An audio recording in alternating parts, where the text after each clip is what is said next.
Hello, Catherine Panacidi here at Unify Tech 2014. I'm very excited because we're here with author Stephen Dubner. He's the author of Freakonomics, the upcoming Think Like a Freak, and the documentary Superfreak. Yeah. So welcome. Thank you very much. So tell us a little bit about your upcoming book. You know, we wrote these two books, Freakonomics and Superfreakonomics, and we got very lucky because, as you know, as everybody knows, books are a crowded market. And there's this idea that books are not the primary media anymore, which turns out not to be so true. So we sold a lot, and it was great. And it gave us a lot of opportunities to do and try different things, a documentary film, a podcast, and so on. And then we thought, you know, it's a partnership. My partner is Steve Levitt, who's an economist at the University of Chicago, and we thought long and hard about whether we should do a third book, and if so, what it should be. And we decided we didn't want to do the same stuff, and we came up with one idea for a third book that for like 5 days we thought was the most amazing idea for a book ever. And then we started really thinking it through deeper, and then on the 6th day we realized it was actually an incredibly bad idea, and we put that in a drawer. And then this one we came up with because, for a simple reason, is we hear from a lot of people, readers and listeners of the podcast, who ask us questions, you know, can you help us think through this question? Or can you help us solve this problem? And somehow we come to be seen as these, you know, figure-outers or oracles, which we're not at all.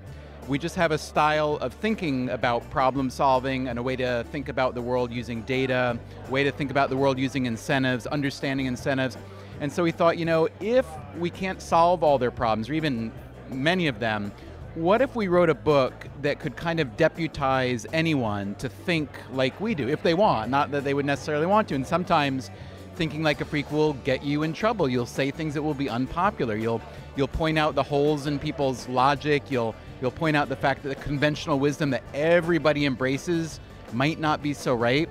So we decided to write a kind of treatise is too strong a word. I don't know exactly what you call it, but it's a book that's meant to be entertaining, certainly, but also have a kind of, you know, series of parables and lessons about how to think more productively, more creatively, more rationally, whether it's for business or personal or government or whatever. It's really interesting. You brought up data, you brought up creativity. As marketers, we sort of have to grapple with both. iMedia's audience are digital marketers, or we're marketers in a digital world.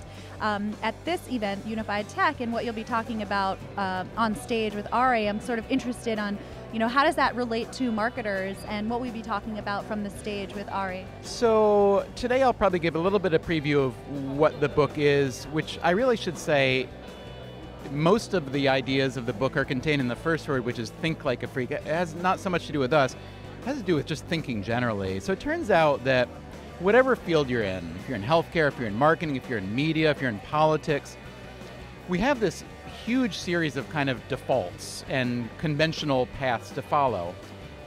And it's very easy to understand why. If you had to make every decision from scratch every day in your own life, you'd never get past breakfast, okay? So these shortcuts or heuristics are very, very necessary. On the other hand, if you keep asking the same questions that everybody's been asking and keep addressing problems the same way that everybody's been addressing them, you're probably not going to make a whole lot of progress. And so part of it is just taking the time to step back and think, period, and then think a little bit differently.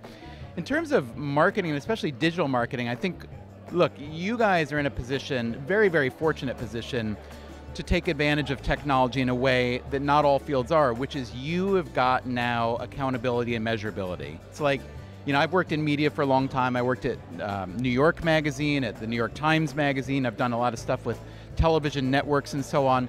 And in all of them, measuring not only impressions, actual viewers and readers, but things like impact, impact of editorial content, impact of marketing, a lot of that was kind of smoke and mirrors and guesswork. And that's changed now because literally technology enables you to know what's happening. Now, that raises its own set of problems because a lot of people have decided that, well, reaching an eyeball in a digital sphere may not be as valuable as reaching an eyeball in, let's say, a print or broadcast sphere. But then you have to ask a different set of questions. Is it that, or are we getting different people's eyeballs? Or maybe it becomes less valuable on one dimension, but much more so in another, because engagement becomes different. So in my primary business, book publishing, book publishing was predicted to die a grisly, fiery death by now, right? The idea was that the internet and digital communication entirely would render books dead because who wants to engage in something that big and long? What happened instead, however, is that the digital technology afforded a different way to read books, right? So that's one that's easy. But the bigger kind of nice knock-on effect was that the digital culture provided a place for book culture to be talked about more. Simple as that. So unintended consequences of technologies are almost always unforeseen. So people make predictions about what technologies will and won't do. Most predictions are totally made up and 90% wrong. The smartest people are no better at predicting the future than the masses. And so I think, the idea of thinking like a freak is to approach all this with humility, data, know what you can know, and especially know what you can't know. So we make a big deal out of being willing to say what you don't know and then try to find out, get good feedback, experiment, and so on.